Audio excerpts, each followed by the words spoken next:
The jungle meta has a new look for 14.12 as Kha'Zix is back in the top 3, while Ukshin and Tryndamere fall off the solo carry list due to their nerfs. And remember, if you're struggling to climb in League, SkillCapped is the only place that guarantees you'll climb at least 5 divisions while actively using our service. Otherwise, you can claim a full refund. We do this because our service really works, and this is the best time of the season to get in on SkillCapped, as we've just released tons of site-exclusive courses designed for you to power learn the most important concepts for climbing in League of Legends stupidly fast, compared to those who don't use SkillCapped. Join today for unlimited access to the world's most famously effective League of Legends guides, and remember, one subscription gives you access to all of our other games as well. So what are you waiting for? Click the link in the description below to stop wasting time being hard stuck and get the rank you actually want. And with that said, let's get into it. With Tryndamere nerfed quite hard for 14.12, taking his spot on the solo carry list for top lane is Kennen. Kennen has been a really great top laner ever since his quality of life bust from a few patches ago, but his popularity is still quite low. This is actually a great thing, because playing champs that are strong but aren't picked a ton in solo queue gives you an edge up, as the enemy won't be as familiar with how the matchup plays out. Speaking of matchups, Kennen feasts on many of the most played top lane champs that we are seeing in solo queue right now. Aatrox is being picked at a very high rate, and Kennen players are winning over 54% of the time in that matchup. One of the few meta matchups that you can run into difficulties against is Aurelia. You have to be able to space extremely well and play around your cooldowns immaculately to beat Aurelia,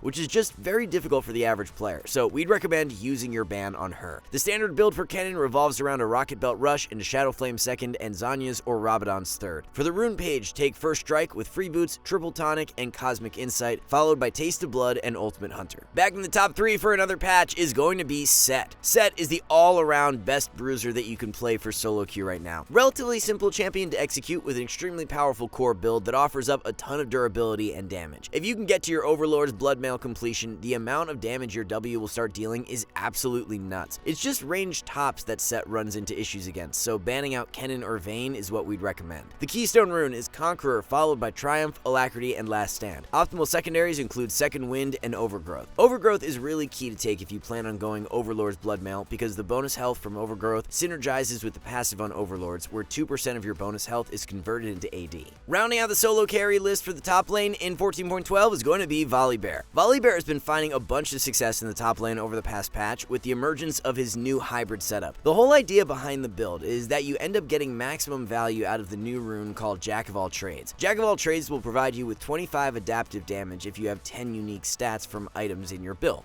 The build that allows you to reach those 10 unique stats consists of a Rod of Ages Rush into Navori Quickblade 2nd and Spirit Visage 3rd. The AP, health, and mana from Rod of Ages count as 3 stats. Attack speed, crit, and movement speed from Quickblades count as another 3 unique stats. And then lastly, the health, magic resist, ability haste, and base health regen from Spirit Visage count as 4 stats, which in total brings you to 10. Matchup wise for Volibear, Jax is one of the few top laners that most volley players are struggling against, so he's a good ban option. Jax E blocks volley Q and W, so a lot of volley's dueling strength can be nullified by a good Jax player. Here's a look at the complete rune page, as you want to take Press the Attack with Presence of Mind, Haste, and Last Stand. Optimal secondaries are Triple Tonic and Jack of All Trades. Just buffed in 14.11 and now one of the best carry junglers for solo queue is Kha'Zix. 10 damage was added onto Kha'Z Q, which was massive considering it's a spell that you can use multiple times throughout a skirmish. Early game snowball strength of Ka is now much better as a result, and he's a champ where you can just run away with games when you've got even the slightest of leads. Majority of Ka's damage output is point and click, so when you get ahead on the champ, it's quite easy to keep the ball rolling. It's all about being able to manage your aggression though, as oftentimes when playing an assassin, one misstep in the mid to late game can be very detrimental. Lucky enough, we have a brand new course on our website that teaches you exactly how to maneuver throughout the mid to late game as a jungler. The build that you'll be running on your Kha'Zix revolves around a Ghostblade Rush into Opportunity 2nd and Edge of Night 3rd. With First Strike nerf for this patch, Dark Harvest is looking more optimal for the Keystone rune, and as a matter of fact, Dark Harvest has actually been the higher win percent rune on Ka even before the First Strike nerfs. If you want to play more of a teamfight oriented jungler who has incredible AoE impact, Lilia is a phenomenal option right now. Lilia has gotten even better as of recent due to the fact there's an incredibly powerful core build she can run. Blackfire Torch being added to the game means that Lilia gets to build 2 burn items, and it makes her consistent skirmish strength absolutely nuts. A bit of an underrated part of Blackfire as well is the fact that it offers ability haste, which Lilia did not have access to before when rushing Liandry's. This just means a shorter R cooldown for the early to mid game, which is huge as there are few champs with as much teamfight impact as Lilia when her R is available. Being able to reliably find catch plays with Lilia E heavily amplifies your potential impact on the champion, so using your ban on a meta ADC who has a gap closer like Corki or Lucian is good value. The best rune page for Lilia consists of Conqueror with Triumph, Haste, and Coup de Grace, while Freeboots and Cosmic Insight are for secondaries. Now that Rek'Sai has been nerfed, when it comes down to a strong early game ganking jungler, nobody beats Xin Zhao. If your support locks a melee engaged champion and you pick after them in champion select, pulling out a Xin can work wonders for you. The strength of the ADC role is really great right now due to its recent buffs, so spam ganking bot and getting them ahead is more valuable than ever. Banning out a support with strong peel strength is what we'd recommend when playing Xin Zhao, and Braum or Janna are good options right now. There are two viable builds you can run on Xin Zhao depending on the enemy comp. Sundered Sky with Black Cleaver is going to work great if you're playing against more bruisers or tanks. Vice versa, if you're into a comp with majority squishy champions, rushing Eclipse and playing a more bursty setup is the way to go. For the rune page, it's Conqueror with Triumph, Alacrity, and Coup de Grace, followed by Freeboots and Cosmic Insight. With how much more powerful ADCs have become due to the recent buffs, it's giving a more roam-heavy mid like Galio a lot more value. Galio has the ability to influence bot lane better than most mids due to his R, and if he ends up getting his bot lane ahead, the peel strength from his W and R enables his ADC to pop off in fights. The meta build for Galio right now has him going a more tankier route with a Hollow Radiance Rush into Riftmaker second. You still deal pretty decent damage with this core, but you are able to stick in fights and be more of a disruptor due to all the added durability. Now, if you're not playing against an AP mid laner, then going for the Shurelias with Cosmic Drive core is a viable alternative. The Hollow Radiance Rush is just so good at shutting down AP mids though, as Galio has been winning over 55% of the time when playing against Akali, Sylas, Katarina, and Fizz in the last patch. With First Strike nerf this patch, it's actually an indirect buff to Galio since champs like Lux, Hui, and Syndra won't be able to farm up as much gold in lane against Galio. With Galio's core build providing him with a bunch of bonus health, playing into Brand is not ideal due to all his % health damage, so he's a good ban. The rune page for Galio revolves around Aftershock with Shield Bash, Second Wind, and Overgrowth. Grab Nimbus Cloak and Transcendence for secondaries. A mainstay in the solo carry top 3 of mid lane over the past few patches who continues to lock down a spot for 14.12 is Brand. If you are Emerald or below right now, Brand should be in your champion pool for mid lane. The best part about Brand and what makes him so great for solo queue is that you're basically full build after completing 2 items. Blackfire and Liandry's is such a nasty mid-game spike for Brand, as his AoE damage output in teamfights goes through the roof. Brand fares extremely well against melee mids in lane because it's super easy for him to poke them out with E, and if they try to engage onto him, he just stuns them with Q and kites back. It's just the longer range mids that can be of more difficulties for Brand, so using your ban on Hui or Lux is good value right now. For the complete rune page, you should be running Comet with Mana Flow, Transcendence, and Scorch. The best secondaries are Presence of Mind and Coup de Grace.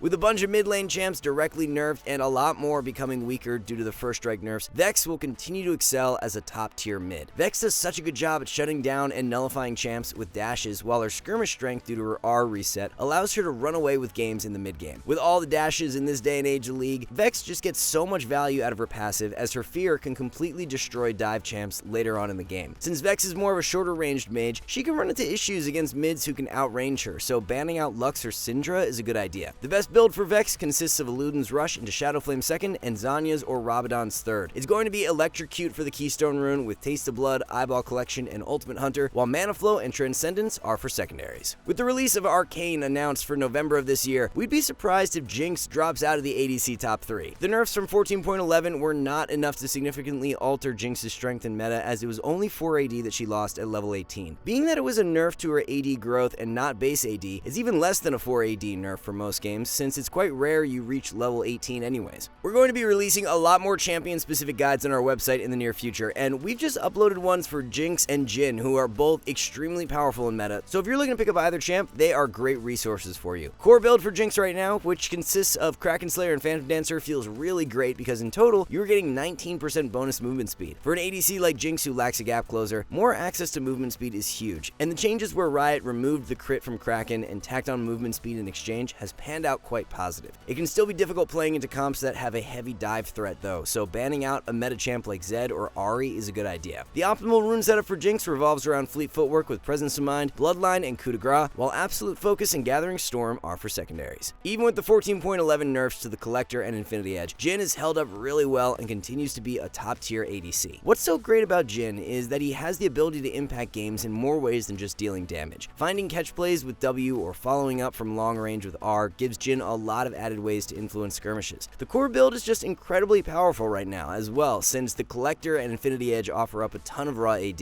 which Jhin absolutely loves. You're spiking really hard on 2 items in the mid game, and that's a win condition you can play towards in nearly every single game. Having access to items that provide such defined power spikes is amazing, because it really incentivizes you to farm well and in turn improves your skill as a whole. Similar to Jinx, using your ban on any champion that has heavy dive and is being played quite a bit in meta is always good value if you intend on playing Jhin, and right now Ahri or Zed are good options. The best rune page for Jhin consists of Fleet Footwork with Presence of Mind, Bloodline, and Coup de Grace. Optimal secondaries are Celerity and Gathering Storm. Making her way into the ADC top 3 for the first time in a while is Kai'Sa. 14.11 was really nice for Kai'Sa because Shiv is now back as a viable rush option. Shiv is not being played nearly as much as Kraken Slayer, but it does actually have the better win rate now. Kraken will be the higher DPS option, so if you end up getting some early kills in lane, rushing Kraken so you can push your advantage is great. If the lane is more of a stalemate and nobody's getting any kills, going for Shiv so that you can have the push advantage and priority to rotate first is really nice to try and acquire a lead by being in fights before the enemy ADC.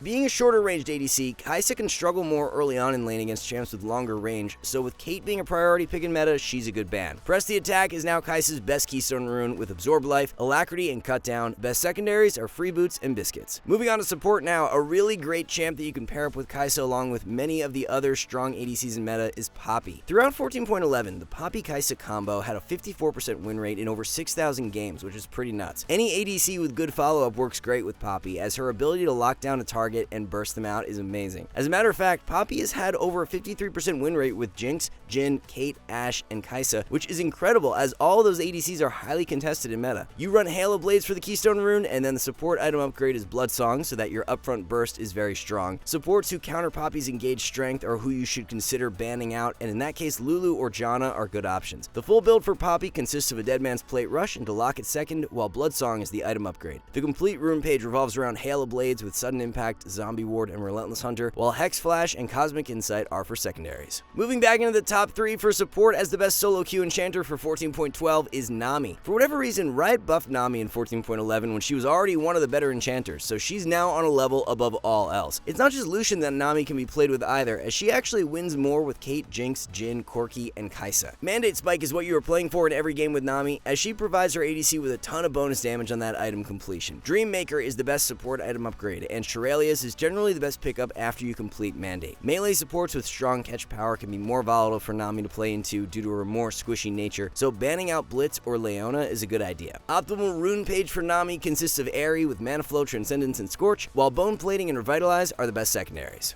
The ultimate counter to all melee supports and a really great duo with so many of the meta ADCs is Braum. If the enemy team locks Nautilus, Blitz, Thresh, Leona, or Pyke, being able to pull out Braum as the answer works absolutely amazing right now. With Braum's E, it's just so difficult for engaged champions to do what they want in lane because you just block so much of their damage output. A lot of the time you actually want the enemy to engage onto you because after you block all the enemy's damage with E, you begin stacking up your passive and turn the fight in your favor. Braum is one of the best counter-engaged champions in the entire game and is so good at punishing over aggression. It's just longer range poke supports that Braum hates playing against the most, so banning out Zyra or Vel'Koz is good value. The best build for Braum revolves around Locket as the rush with Knight's Vow slotted in second, and Solstice Slay as the support item upgrade. For the rune setup, look to grab Guardian with Font of Life, Bone Plating, and Unflinching, while Triumph and Haste are the best secondaries. Alright guys, one last thing, our rank up guarantee is insane. It's like signing up for the gym and getting a refund if you don't get ripped. That's how confident we are in SkillCapped. We obsess over making the best guides with top players, rigorous testing, and top-tier video editing to make your climb easy. If you're ready to level up, visit SkillCapped.com and see the difference. So there you have it guys, a complete look at 3 of the best solo carries for every single role in patch 14.12. Thank you all so much for watching, and we'll see you in the next one.